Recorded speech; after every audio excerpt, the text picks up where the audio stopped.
아침을 뉴스로 깨웁니다. YTN 라디오 김호성의 출발 새 아침. 여러분 안녕하십니까. 출발 새 아침 김호성입니다. 어제 퇴근길에 광화문을 지나쳤습니다. 철거했다는 우리공화당 불법 천막 현장엔 또다시 천막이 설치돼 있었습니다. 천막 아래 바닥 깔판 설치 같은 장기 체류를 위한 기반 시설이 구축되고 있었습니다. 이순신 장군 그리고 세종대왕 동상을 끼고 탑돌이하듯이 끊임없이 이어지는 행진 행렬을 바라보는 시민들의 생각은 어떨까 궁금했습니다. 점거에 철거, 탈환으로 이어지는 광화문 광장은 이제 더 이상 평범한 시민들의 광장이 아닙니다. 정치적 구호와 극단의 목소리가 충돌하는 갈등의 현장으로 전락했습니다. 광장은 불특정 다수의 서로 다른 생각들이 하나의 용광로에 모여서 여론을 형성하는 역할을 해야 하는 것인데 요즘 광화문 광장은 특정 소수의 주장들이 또 다른 생각을 가진 사람들을 압박하는 그런 현장이 돼버리고 말았습니다. 박원순 시장은 적법 절차를 무시하거나 시민들을 불편하게 하는 행위에 대해서 단호하게 대처할 것이라고 강조했지만 법적 절차는 무시되고 있고 시민들은 불편하고 단호한 대처는 별 효과가 없는 것 같습니다. 해질 무렵에 광장에서 일상의 고단함을 내려놓고 휴식을 취할 수 있는, 그래서 어둠 속에서조차 빛을 느낄 수 있는 그런 광화문, 언제쯤이나 시민들 곁으로 돌아올 수 있을런지 그런 생각을 어제 퇴근길에 해봤습니다. 네, 하지만 지금은 다시 시작하는 하루, 심찬 출근길 되시기 바랍니다. 6월 26일 수요일입니다. 지금 출발하겠습니다.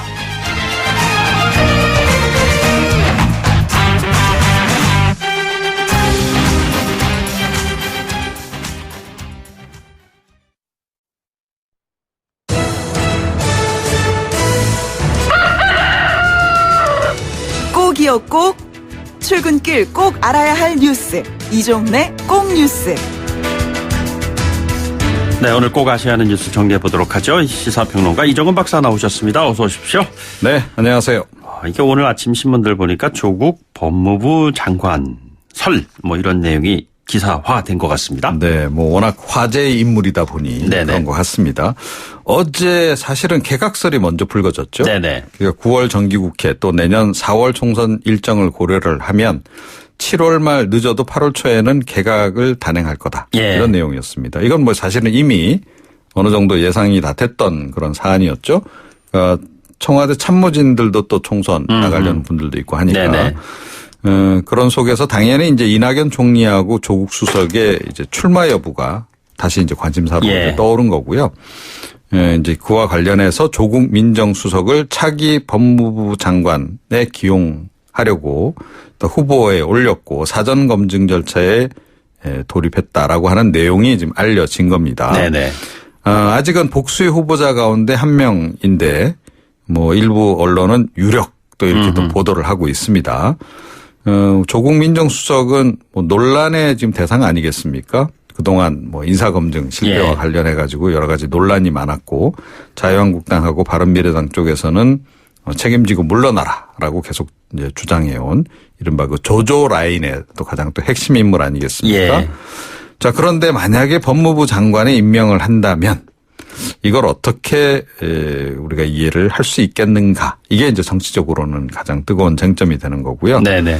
총선을 앞두고 정면 돌파하겠다. 예. 그런 의지 아니겠느냐. 또는 이렇게 되면 야권 쪽에서는 당연히 관권 선거 논란도 유발될 수 있는 그런 그 이슈다 보니 관심이 높아지고 있네요. 장관설이 나온다는 것은 내년도 총선 출마는 하지 않는다는 얘기인가요? 그런데 차출설도 계속 지금 이제 나오고 있는 상황 아니겠습니까? 네네. 본인은 이제 출마 안 한다라고 얘기를 지금 하고 있다고는 하는데요. 이게 어떻게 최종적으로 정리가 될지 좀 지켜봐야 할 것 같습니다. 알겠습니다. 그리고 새롭게 당명을 바꾼 이 당이 그 당명을 많이 지금 언론을 통해서 알리게 되는 계기가 되는 것이 아닌가 싶은데 우리공화당 네. 천막을 다시 쳤습니다. 예, 옛 대한애국당이죠. 예. 광화문에 이제 천막을 친 것이 지난 5월 10일이었습니다. 서울시가 이제 불법 천막이다 해서 그동안 개고장을 세 차례를 보냈고 이제 어제 시기를 보다가 오전 5시 20분께 행정 대집행에 착수를 했습니다. 네네. 물리적 충돌이 좀 있긴 했지만 오전 7시 20분께 모두 이제 이제 천막을 해체를 했고 치웠습니다. 그 이후에 용역업체하고 시청 직원 60여 명을 광장에 또 배치를 했어요. 예. 혹시 또 재설치할지도 모르니까 저 어제 낮에 지나면서 이 모습을 봤는데 그런데 이 우리 공화당 지지자들이 5시간 정도 뒤 그러니까 낮 12시 40분께 다시 또 천막 3동을 설치를 한 겁니다. 기존에 이제 3동이 있었거든요. 네네. 그런데 그 이후에 또 3동을 추가했고 밤사이에 또 뭐 개별적으로 가서 천막 치신 분들도 생기고 해서 네. 천막이 지금 현재는 10동으로까지 늘어난 상황이라 그럽니다. 예. 예. 뭐 서울시는 앞으로는 한 차례만 개고장 보내고 바로 행정 대집하겠다라고 네네. 좀 얘기를 하고 있는데 우리 공화당도 아마 쉽게 물러날 것 같지는 않습니다. 예. 요즘 뭐 보면 태극기 집회 하시는 분들 거의 일주일 내내 광화문에 거의 상주하다시피 하시는 분들도 많거든요. 예. 뭐 이렇게 철거와 설치 무한 반복 지금 이제 되풀이되지 않을까 이런 생각이 좀 들고요. 이런 속에 우리 공화당 당명을 박근혜 전 대통령이 직접 선정한 것이 또 알려지고 있습니다. 네네. 4개 정도를 이제 그 유영하 변호사를 통해서 박근혜 전 대통령에게 전달했고 박근혜 전 대통령이 그 가운데서 우리 공화당을 선택을 했다. 뭐 이런 내용이에요. 예. 만약에 이게 사실이면 이제 옥중 정치를 이제 시작했다라는 의미가 되는 거고 우리 공화당하고 자유한국당의 통합 가능성은 사라져 버리는 거죠. 또 이렇게 되면 황교안 대표도 굉장히 곤혹스러워질 것 같고 네네. 옥중 정치가 앞으로 옥중 서신으로까지 또 이어질지 그 여부도 관심사입니다. 알겠습니다. 어제 행정 대집행에 들어간 비용이 뭐 2억 원이라고 그러잖아요. 네. 자, 우정노조가 총파업을 어제 결의를 했습니다. 이게 사상 처음이라고 하잖아요. 예, 그렇습니다. 그러니까 그만큼 이제 우정노조 쪽에서는 현재 상황을 좀 위기 상황으로 이제 보고 있는 것 같습니다. 지금 쟁의 행위 찬반 투표가 있었고요. 네네. 92.9% 찬성으로 이제 파업을 가결을 한 겁니다. 전체 조합원이 한 28,802명 정도. 그러니까 상당히 숫자가 많습니다. 거의 3만 명에 근접할 정도. 그런데 한 2만 7천여 명이 참여했다 그러니까 그만큼 이제 관심이 뜨거운 거죠. 집배원들의 이제 과로사가 지금 이어지고 있는 속에 집배원 인력 충원 그리고 완전한 주 5일제를 지금 이분들은 요구를 하고 있습니다. 예. 토요일 그러니까 근무 이거는 좀 이제 우리도 토요일은 쉬게 해달라 뭐 이런 요구인 거고요. 네네. 우정사업본부하고 아직까지 합의점을 찾지를 못했습니다. 집배원들이 올해 들어서만 뭐 사망자가 지금 9명인 것으로 이렇게 알려지고 있습니다. 뭐 모두가 다 여기에 해당하지는 않겠으나 이제 상당수가 과로사에 해당한다라고 예. 이제 집배원 들은 그렇게 보고 있는 거고요. 오늘까지는 일단 뭐 쟁의 조정 기간입니다. 그래서 오늘 가능하면 합의가 좀 이루어지면 좋겠는데요. 네네. 합의가 이루어지지 않으면 다음 달 1일부터 주 52시간 준법 투쟁을 시작을 해서 다음 달 9일에는 총파업에 돌입을 한다 그러는데 예. 총파업에 돌입하게 되면 아무래도 우편 대란, 택배 대란 이런 것들이 또 우려가 되죠. 네. 걱정입니다. 알겠습니다. 오늘 말씀 여기까지 듣죠. 고맙습니다. 네. 이종훈 시사평론가였습니다.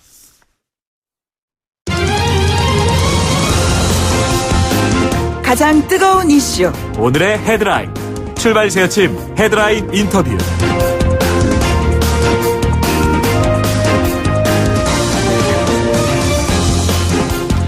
재협상을 하자. 재협상은 꿈도 꾸지 말라. 국회 정상화로 가는 길이 정말 멀고 험한 것 같습니다. 3당 원내대표의 합의마저 잉크가 마르기도 전에 무효가 된 상황이잖아요. 지금 국회 적극적으로 나서고 있는 3당 그리고 야당인 제1 그러니까 자유한국당 평행선을 달리고 있습니다. 국회 정상화를 위한 답이 정말 없는 것일까요? 더불어민주당의 박범계 의원을 연결해 보겠습니다. 의원님 안녕하십니까? 네, 반갑습니다. 안녕하세요. 예. 국회 정상화 합의 2시간 만에 불거품이 됐다. 이런 얘기가 어제 뭐 하루 종일 나왔었는데요. 한국당이 의총에서 합의문을 거부한 이유를 어떻게 생각하시는지요? 글쎄 뭐 타당의 일이니까 미루어집니다 갈 수밖에 없는데요. 네네. 어제 발언한 분들을 이렇게 쭉 살펴보니까 소위 말해서 이제 대구 경북 출신 의원들 또 강남의 지역구를 두신 의원 또 정책위 부의장 원내부 대표 정말 말 그대로 골고루 네네. 나경원 원내대표의 그 합의문을 반대하는 그런 발언을 했고 결국은 이제 추인을 받지 못했습니다. 예. 저희들로서는 그 이유야 당연히 자유한국당이 가장 유리하게 패스트트랙을 태운 지금 선거법 개정안 그리고 검경수사권 조정안 공수처안에 대해서 네네. 아마 자유한국당의 의사가 반영된 합의 처리를 반영하지 못했다. 즉 현재의 법안들을 다 근본적으로 수정하는 그것을 목표했는데 그것을 이루지 못했기 때문에 반대했다라고 보여지는데 그거는 민주당을 포함해서 합의한 4당의 의사에 아주 정면으로 반하는 거기 때문에 예. 그것은 정말로 자유한국당과 민주당을 포함한 4당 간에 정말 뭐랄까 합의될 수 없는 그런 평행선을 달리고 있는 것이다 이렇게 평가를 많이 할 수 없습니다. 네. 예, 뭐 어제 이 시간에 그 자유한국당의 김영우 의원을 연결해서 얘기 들어봤습니다만 자유한국당 소속 의원들 대다수는 일단 국회 문을 열어야 한다는 기본적인 생각에는 생각을 같이 한다. 하지만 그 전제 조건 지금 얘기하는 거 있지 않습니까? 사과라든가 합의 처리한다라는 명문화된 규정이라든가 뭐 이런 것들을 지금 요구하는 것인데요. 그 이면에 이번 자유한국당 합의 추인 거부가 선진화법을 위반한 의원들의 고소 취하를 얻어내지 못한 것이 주요한 배경이다. 이런 얘기가 있던데 어떻게 보시는지요?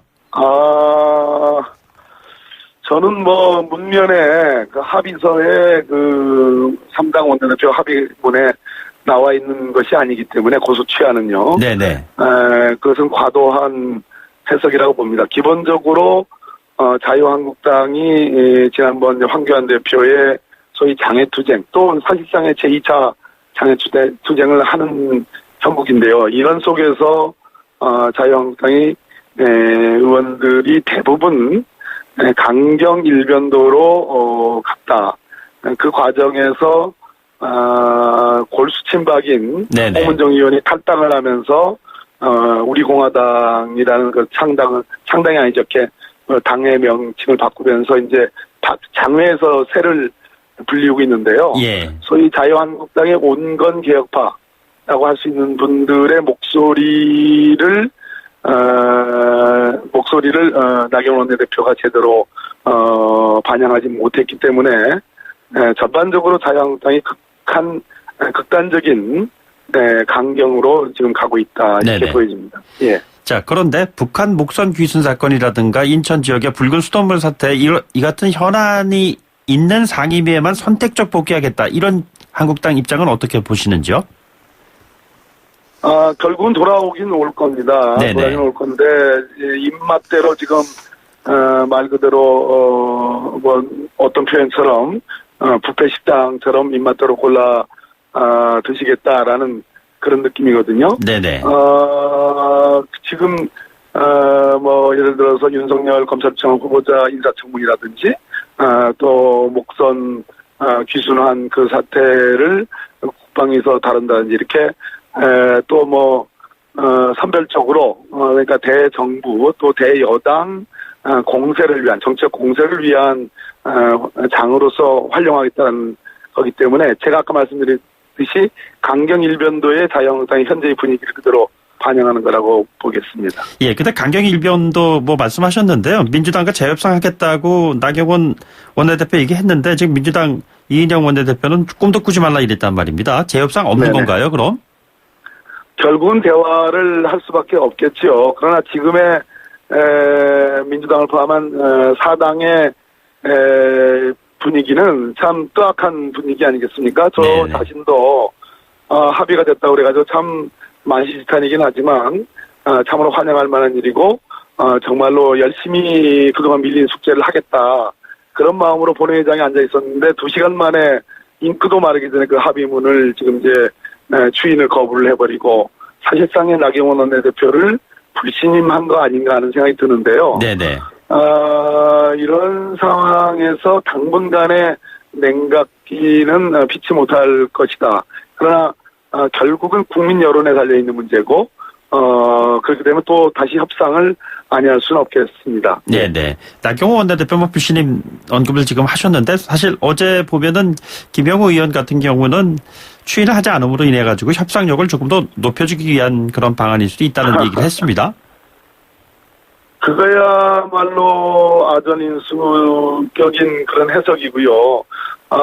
정말 자기 멋대로 답을 해석을 하는데 제가 아는 분명한 자유한국당의 분위기는 나경원 원내대표를 비토한 거라고 보여지고요. 네네. 아마도 향후 일주일 내에 현재의 합의문보다 더 자유한국당 입장에서 더 진전된, 즉 패스트트랙을 합의 처리한다라고 명문으로 찍는 합의문을 받기 전에는 네네. 제가 보기에는 나경원 원내대표가 어려운 상황으로 가는 거 아니냐, 그런 분위기가 저는 있는 것으로 알고 있습니다. 예. 한국당 없는 국회 운영이 가능할까요? 예를 들자면은 재추가 경정 예산, 민생 법안 처리 이런 것들이 제1야당의 협조 없이 불가능하다 이런 얘기가 있는데요. 현재 국회법상의 조항을 이제 물리적으로 해석하면, 네네.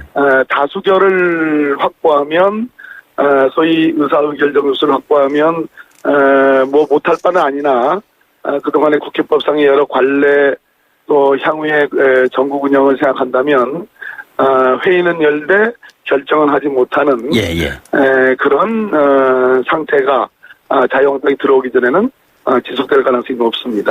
만족자리 국회가 되겠죠. 네네. 뭐 그래서 집권 여당의 그 무한 책임론 얘기 나오는데 이 같은 문제를 해결하려면 결국에는 자유한국당과 소통을 해야 하지 않겠는가, 그런 노력을 반드시 해야 되지 않겠는가, 이런 얘기가 있는 것입니다. 어떻게 보시는지요? 집권당의 책임 이전에 국민들이 제1야당인 자유한국당의 책임을 묻고 있습니다. 장외로 돌고 있고, 네네. 국회 정상화의 의지가 없다. 지금 자유한국당이 문제 삼는 부분은 패스트트랙을 태운 선거법 개정안 공수처 그리고 검경수사권 조정안이거든요. 예. 그 부분을 합의 정신에 따라 처리한다. 이 부분이 마음에 안 든다는 거거든요. 네네. 제가 보기에는 그거나 합의 처리한다나 큰 차이가 저는 없다고 봅니다. 그런데 여기에서 합의 처리로 들어올 수 있다 이렇게 얘기한다면 그 뜻은 결국은 선거법 개정안 처리 못한다. 네네. 또 검경수사권 조정안도 근본적인 골격에 있어서의 변화를 목표로 한다. 네네. 공수처안도 마찬가지다. 그렇게 된다면 그것은 민주당으로서는 받기 어려운 것. 국민의 절대 다수의 지지를 받는 법안을 완전히 자유한국당이 입맛대로 바꾸는 걸 전제로 한다면 그것은 합의되기가 어려운 측면이 있습니다. 알겠습니다. 좀 다른 이슈 몇 가지 좀 짧게 질문 드리겠습니다. 조국 민정수석에 대한 차기 법무부 장관 설이 지금 많이 나오고 있는 것 같습니다. 네네네. 네, 조국 수석의 입각 가능성을 어떻게 보시는지요? 대통령께서 결정하실 그런 과제고요. 네네. 뭐 전혀 뜬금없는 그런 얘기는 아닌 것 같은데, 글쎄 결국은 대통령이 어떤 전국 운영을 하실 건지, 어떠한 법무부의 방향으로 생각을 하고 계시는지의 문제라고 생각합니다. 예. 불과 한 10여 개월 앞으로 다가온 총선 출마와 연계해가지고 그러면 조국 민정수석의 총선 출마 관련해서는 어떻게 생각을 해야 되는 것인지요? 어려운 질문들인데요. 예. 조국 민정수석과 과거에 이런저런 대화를 나눠본 적이 있지만 본인은 정치 전면에 나서는 것을 상당히 좀 거기에 대해서 소극적인 그런 의지를 갖고 있고, 검찰 개혁을 포함한 사법개혁 임무가 끝나면 학교로 돌아가고 싶다라는 의지를 과거에 여러 차례 걸쳐서 얘기를 한 적이 있습니다. 네네. 저거 본인이 결정할 문제 아닐까요? 지금 검찰개혁 말씀하셨는데요. 그 의원께서도 윤석열 검찰총장 후보자하고 사법연수원 동기시라고. 네네. 예, 그러시잖아요. 그러면은 조국 수석이 법무부 장관, 윤석열 후보자가 검찰총장, 그리고 검경 수사권 조정, 공수처 설치, 뭐 이런 것들이 국회와의 손발이 착착 맞아 떨어지면서 앞으로 나아가게 될 것 같습니까? 아니면 걸림돌이 있다면 무엇을 예상하시는지요? 그래서 뭐 가장 법적인 그 질문이신데요. 네네. 그냥 이렇게 말씀드리죠. 윤석열 후보자는 촛불 그 아주 절정일 때, 말 그대로 국정농단 사건에 특검에 차출돼서 실질적인 수사를 했던 장본인입니다. 누구와도 촛불의 정신을 잘 아는 분이기 때문에 저는 검찰개혁을 그러한 검찰개혁이라는 것은 국민의 의지를 잘 읽고 그대로 반영하는 것이거든요. 예. 누구와도 잘 알고 있는 분이기 때문에 적임자라고 생각을 하고, 조국 민정수석 역시 문재인 정부 초대 민정수석으로서 사법개혁을 일선에서 참 지휘를 하다시피 했던 분이고 의지가 강한 분이기 때문에 뭐 사법개혁의 적임자이긴 틀림없습니다. 알겠습니다. 의원님, 오늘 말씀 여기까지 듣죠. 고맙습니다. 네, 감사합니다. 더불어민주당의 박범계 의원과 함께했습니다. 2부에 돌아오죠. 뉴스를 만들어내는 뉴스, 이슈를 끌고 가는 이슈. 아침을 여는 정통 아침 시사. YTN 라디오 김호성의 출발 새아침. 버닝썬 사태에 이어서 YG 엔터테인먼트 사건이 요즘 연일 뉴스를 장식하고 있습니다. 관련해서요, 현장 취재까지 하고 돌아온 김대호 기자를 직접 모시고 얘기 나눠보도록 하겠습니다. 잠시 뒤에 돌아오겠습니다.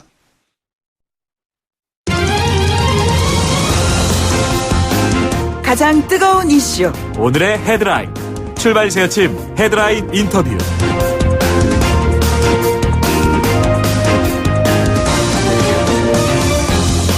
네, 스타들의 멋진 모습만 기억하고 싶은 것이 팬들의 마음일 겁니다.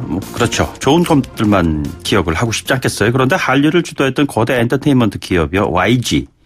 요즘에 연일 뉴스를 장식하고 있는데 버닝썬 사태 이후에 잊을만 하면 새로운 뉴스가 계속해서 터져나오고 있는데 이게 좋은 그런 뉴스들이 아니에요. 관련 소식을 김대호 기자와 함께 좀 짚어보도록 하겠습니다. 안녕하십니까? 네, 안녕하세요. 어제 그 버닝썬 수사가 이제 147일 만에 이제 마쳤는데 뭐 여러 가지 그 예상되는 그런 내용들도 있었습니다만 어쨌든 내용을 간단하게 좀 정리를 좀 해 주시기 바랍니다. 네, 일단 이 수사는 지난 1월부터 전담팀이 구성이 되어져서 수사가 되었는데 약 150여 명의 수사관이 투입될 정도로 정말 그 경찰에서는 명운을 걸고 조사하겠다. 이런 그 규모 면에서는 그렇게 됐는데요. 이 147일 만에 마쳤습니다. 하지만 조금은 이 명운을 걸겠다는 말 자체가 조금 그 부족했던 결과물이 나온 것 같은데요. 일단 이 승리와 관련된 부분에 있어서는 무려 7개 혐의가 적용이 됐어요. 성매매 처벌법 위반, 알선, 그리고 성매매, 그리고 또 업무상 횡령, 특경법상 업무상 횡령. 이 부분은 이제 이 법인의 돈으로 이 변호사 비용을 댔던 횡령 부분이 추가가 된 것입니다. 그리고 또 이제 그 정준영과 관련돼서 증거인멸 교사 부분이 있고 또 성폭력 특별법 위반, 카메라 등에 의한 촬영과 유포, 그리고 또 식품위생법 위반, 이렇게 이제 7가지 혐의로 해서 이 기소 의견으로 송치가 되어졌는데 한 가지 특이할 만한 점은 이제 그 승리와 관련돼 가지고 가장 대중들이 관심이 있었던 부분은 바로 이제 성접대와 관련된 부분이거든요. 이 부분이 당초에는 이제 그 팔라완에서 생일 파티 부분, 해외에서 이루어졌던 부분, 그리고 이제 일본인 지인을 대상으로 한 국내 접대 부분, 이 부분 두 부분으로만 돼 있었는데 또 한 건이 이제 세 건으로 그것이 무엇이죠? 그 국내에서 이제 접대한 부분인데 홍콩 지인을 대상으로 해서 접대한 부분이 하나 정도는 더 늘어난 상황입니다. 그런데 여기서 이제 문제는 이제 승리가 직접적으로 성접대를 알선한 것뿐만 아니라 본인 역시 이 돈을 지급하고 성접대를 성매매를 했다는 매수를 했다는 부분이 이제 추가가 되어졌는데 또 이 팔라완 생일 파티 같은 경우에 불기소 의견으로 이 송치가 됐어요. 이유가 뭐냐면 이제 그 성관계는 있었던 것으로 보이지만 대가성 이 부분에 대해서 증명이 안 됐기 때문에 합니다. 그래서 17명의 여성들도 성매매 관련 혐의로 이제 기소가 되어졌고 예. 그다음에 또 이제 유리홀딩스 유인석 대표 그다음에 알선책 4명 그러니까 이제 이걸 갖다 주선했던 아마 추정컨대 이 술집 마담들로 이제 보여지는데요. 이 부분도 이제 성매매 처벌법 위반으로 현재 이제 기소가 된 상황입니다. 말씀하신 여러 가지 그 혐의 가운데 하나를 보면은 성매매 및 성매매 알선 부분이 비단 가수 승리 국한되지 않고 네. YG 엔터테인먼트 전체로 확대되는 그런 분위기잖아요. 그렇죠. 이 행간을 읽다 보면은 굉장히 비슷한 상황이잖아요. 지금 그 YG 그리고 또 일부 언론에서는 양현석 전 대표의 성접대 이렇게 표현을 하고 있는데 실제적으로는 YG의 성접대 의혹으로 분류해야 되지 않을까 하는 생각이 듭니다. 거의 같은 모습이거든요. 그러니까 승리의 팔랑한 생일 파티나 그다음에 이 공중파 탐사 프로그램이 보도했던 해외에서의 명품 쇼핑과 그다음에 또 이제 그곳에서의 성접대 부분 비슷한 면이 있거든요.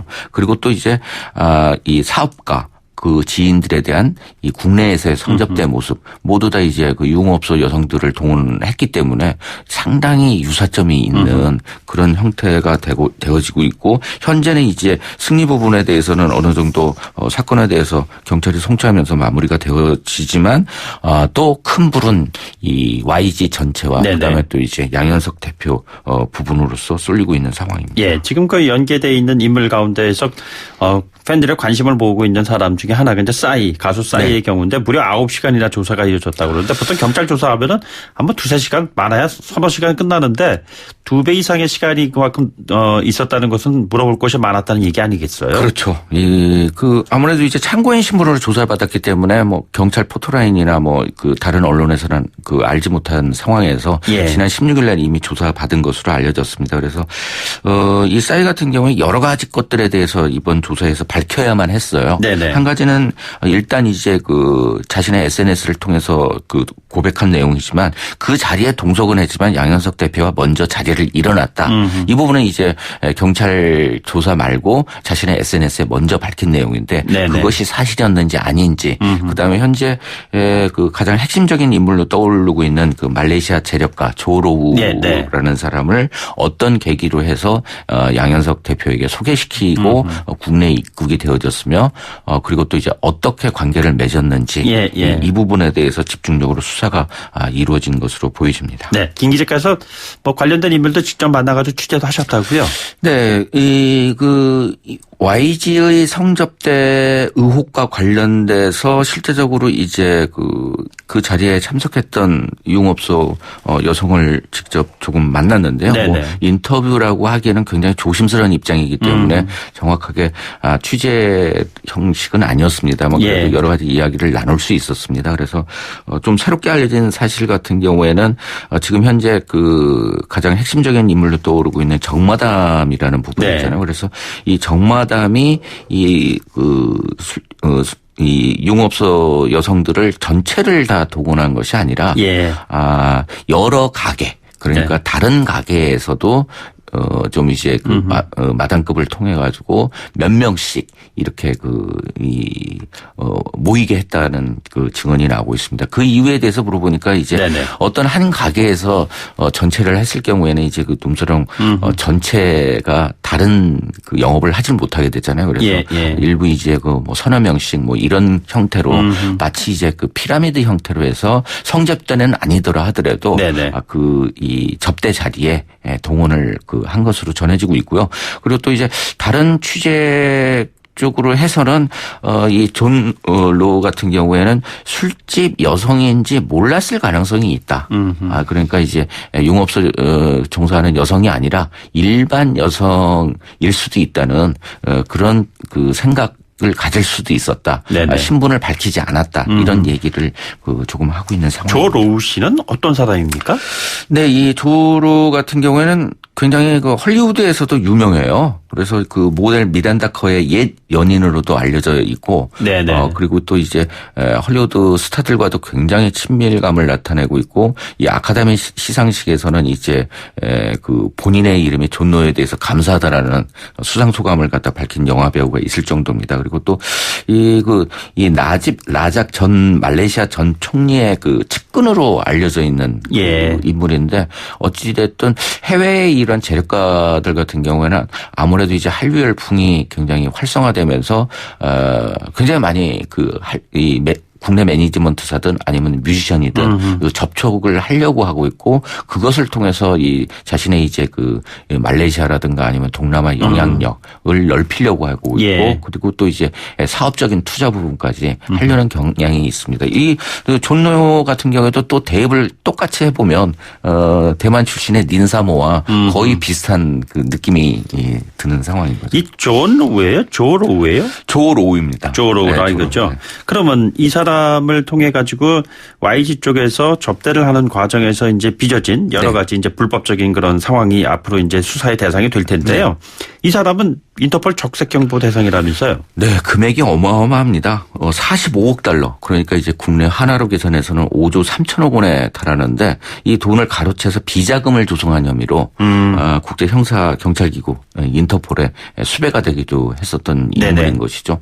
근데 아무래도 뭐 국제적 영향력을 가지고 있는 것으로 보여지고 공정파 이제 그 탐사 프로그램에서 그 지적했다시피 이 유럽에도 이제 자신의 전용 헬기를 가지고 있을 정도이고 네네. 이 한국에서의 그 여성들을 자신의 전세기를 통해 가지고 이제 유럽으로 호화 여행을 네네. 시켰다는 것으로 봐서는 굉장히 동남아시아뿐만 아니라 다른 곳에서도 영향력을 행사하고 있는 것으로 보여집니다. 이 사람이 어떻게 싸이와 연관이 되는 것이죠? 네, 그 싸이 같은 경우에 이제 그 강남 스타일로 해가지고 아하, 예. 굉장히 그 인기가 있었고 그다음에 또 미국에서도 인기가 있었죠. 마돈나하고 공연까지 했잖아요. 그렇죠. 예. 그런 관계 속에서 미국에 있는 그 쇼 비즈니스 사업과 관련해 가지고 아마 이 싸이와 접촉이 이루어진 것으로 보여지고요. 네네. 그리고 실제적으로 이제 그 한국 뮤지션들 같은 경우에 해외 공연을 할 때 그 현지에 있는 그런 그 공연 업체들과 연결을 해야 되는데 그보다 더 빠른 것이 이제 이 관 쪽 그러니까 네. 이쪽 그 힘 있는 사람들과 연결이 되어 허가권을 쥐고 있는. 그렇죠. 예. 그런 면에서 아마 그 접촉이 이루어지고 상호 이익에 있지 않았었나 하는 생각이 듭니다. 이 성접대 의혹 관련해서는 양현석 전 그 총괄 프로듀서 이 연계된 것이 공소시효가 있는데 얼마 남지 않았다면서요? 네, 한 달밖에 현재 남지 않았습니다. 이 한 달 사이에 과연 그 양현석 대표가 성접대 지시를 했는지, 네네. 그리고 또 이제 금전 지급을 했는지, 네네. 아니면은 또 실제로 또 모르는 일입니다만 그 양현석 대표 역시 승리처럼 직접 이제 그 성관계를 통해서 대가를 주고 했는지, 네네. 이 부분에 대해서 굉장히 살펴봐야 될 것 같은데 경찰 수사의 핵심 부분은 아마도 이제 금전 지급일 것으로 보여집니다. 그래서 승리의 팔라완과 같은 경우에도 성관계는 있었지만 대가성이 입증이 안 돼서 불기소견으로 송치가 됐듯이 과연 이제 돈이 지급이 됐는지 안 됐는지 이 부분에 대해서 들춰봐야 될 것으로 보여집니다. 마지막으로요. 아까 도입부에서 팬들의 어떤 그 기대를 저버린 이런 것들에 대한 언급을 했습니다만 꿈과 환상을 판매하는 쪽에 엔터테인먼트 산업이잖아요. 네. 그런데 그 이면에 들여다보면은 이런 추악한 그런 사례들이 나온다는 것에 대해서 정말 많은 팬들이 실망이 클 것 같은데 이런 의혹이 끊임없이 터져 나오는 가장 근본적인 이유, 원인. 아무래도 이제 그 기업 특성에 있는 것 같습니다. 워낙 이제 그 쇼 비즈니스 업이라는 것 자체가 리스크가 크거든요. 네네. 그래서 YG도 마찬가지로 굉장히 많은 고민이 있었을 거예요. 그래서 이 빅뱅의 공연 수입이 이 YG 전체 수입의 80%를 차지할 정도인데 네네. 빅뱅의 멤버들 모두 군대 가야만 되는 그런 그 위험 요소가 있었고 그다음에 또 이제 이렇게 한쪽으로만 몰리다 보면은 결국은 이제 상장까지 된 마당에 네네. 굉장히 어려움에 처했기 때문에 사업 다각화를 해야 되는 거고 이 부분 속에서는 해외 투자가 들어와야 되는 부분이고 이런 부분 때문에 굉장히 많은 고민을 했을 것 같고 고민을 했는데 이제 그 방식과 방법에 있어서는 굉장히 비정상적인 그런 형태로 흘렀기 때문에 결국 문제가 파생이 되지 않았나 하는 생각이 들고요. 가장 이제 뭐라 할까요? 이 쇼 비즈니스 업계가 과거에도 이제 국내 같은 경우에도 마치 이제 그 주먹세계와 그 연계되듯이 이 그런 그 어둠의 세계와 연결되는 고리 부분들이 굉장히 많거든요. 네네. 한류라는 게 세계를 뻗어나가면서 오히려 또 이제 그 국제화되는 그런 그 관계가 맺어지는 부분에 대해서는 조금 우리가 경계하고 한류의 발전의 건전성을 회복할 수 있도록 관계자들뿐만 아니라 정부나 여러 사람들도 역시 이 지속적인 관심이 필요할 것으로 보여집니다. 알겠습니다. 뭐 좋은 꿈은 이뤄야 되는 거겠지만 나쁜 꿈은 깨야 되는 것이 아닌가 뭐 이런 생각이 드네요. 네, 지금까지 연예 전문 기자인 김대호 기자와 함께했습니다. 고맙습니다. 네, 감사합니다.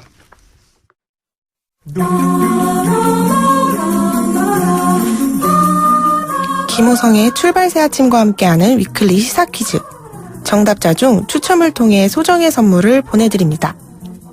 이번 주 금요일과 토요일 1박 2일 동안 주요 20개국의 정상회의 G20이 개최됩니다. 이번 회의 기간 동안 문재인 대통령은 미국, 중국, 러시아의 정상들과 연쇄회담을 가지며 한반도 비핵화를 위한 외교전을 펼칠 것으로 전망되는데요. 한반도 평화, 운명의 한 주가 펼쳐질 G20이 열리는 장소는 어디일까요? 1번 오사카, 2번 평양. 짧은 문자 50원, 긴 문자 100원의 유료 메시지 샵 0945 우물정 0945로 보내주시면 됩니다. 김호성의 출발새 아침 2부 여기서 마치고요. 잠시 후 8시 10분 3부에서 만나요.